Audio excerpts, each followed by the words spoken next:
বিশ্ব যখন ডোনাল্ড ট্রাম্পের ওভাল অফিসের ভাষণে যুদ্ধের সমাপ্তির আভাস খুঁজছিল, ঠিক তখনই আকাশ চিরে ধেয়ে এলো ইরানের শত শত ক্ষেপণাস্ত্র। প্রেসিডেন্ট ট্রাম্পের ১৯ মিনিটের ভাষণে যখন ইরানের সামরিক সক্ষমতা নিয়ে তাচ্ছিল্য করা হচ্ছিল, ঠিক তখনই কয়েক মিনিটের ব্যবধানে চ্যালেঞ্জ ছুড়ে দিল তেহরান।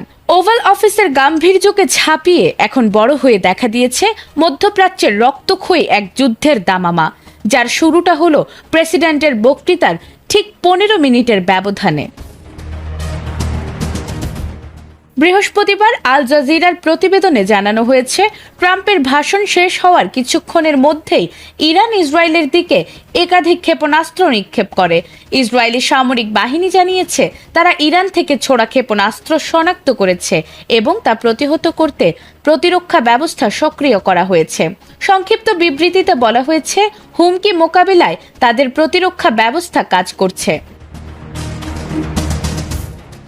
এর আগে ভাষণে ট্রাম্প দাবি করেছে, চলমান যুদ্ধে ইরানের নৌ ও বিমান শক্তি বড় ধরনের ক্ষতির মুখে পড়েছে এবং দেশটির অনেক শীর্ষ নেতা নিহত হয়েছেন। তিনি আরও বলেছেন, ইরানের ক্ষেপণাস্ত্র ও ড্রোন হামলার সক্ষমতা উল্লেখযোগ্যভাবে কমে গেছে।